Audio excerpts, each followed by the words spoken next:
حضرت یونس علی نبینا علیہ السلام نے ایک دن حضرت جبریل امین ملنے آئے تو جناب یونس علیہ السلام کہنے لگے اے جبریل، اللہ کے نیک بندوں میں جو اللہ کو اس وقت سب سے زیادہ پسند ہے نبیوں کے بعد ولیوں میں، اور سب سے زیادہ اللہ جس کو اللہ کی بارگاہ میں عبادت گزار لکھا جاتا ہے، میری اس بندے سے ملاقات کراؤ۔ تو حضرت جبریل نے جناب یونس علیہ السلام کو ساتھ لیا تو ایک شخص کے پاس پہنچے جو آنکھوں سے اندھا تھا، دونوں ہاتھ اس کے سلامت نہیں تھے اور پورے جسم میں پیپ جاری تھی، ریشہ تھا۔ جب جا کے السلام علیکم کہا نا حضرت یونس نے،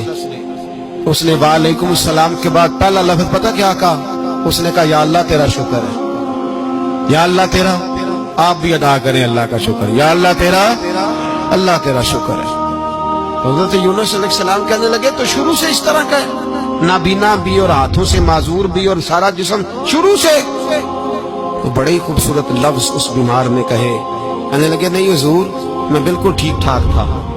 جب تک میرے رب نے چاہا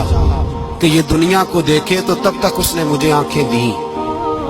اور جب اس نے چاہا کہ اب اس کا دیکھنا بہتر نہیں تو اس نے واپس لے لی۔ تو یا اللہ تیرا شکر ہے، اللہ تیرا شکر ہے۔ پھر کہا جب تک اس نے چاہا کہ میرے ہاتھ رہے تب تک رہے، جب اس نے چاہا کہ میرے لیے بہتر نہیں تو اس نے لے لیے، تو یا اللہ تیرا شکر ہے۔ جب تک اس نے چاہا کہ میرا جسم صحیح و سلامت رہے تو رہا،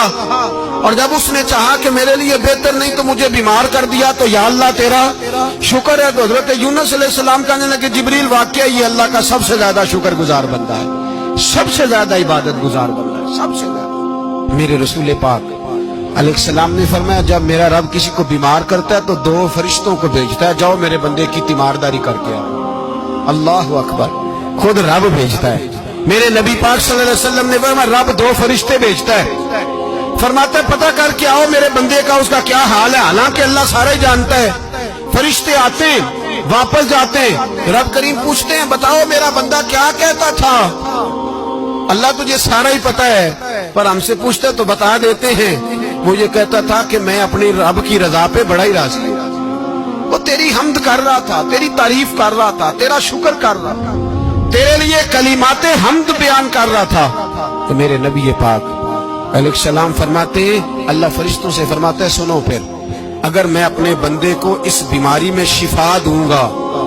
تو اس تندرستی سے زیادہ اچھی تندرستی دوں گا جو پہلے اسے عطا کی ہوئی تھی،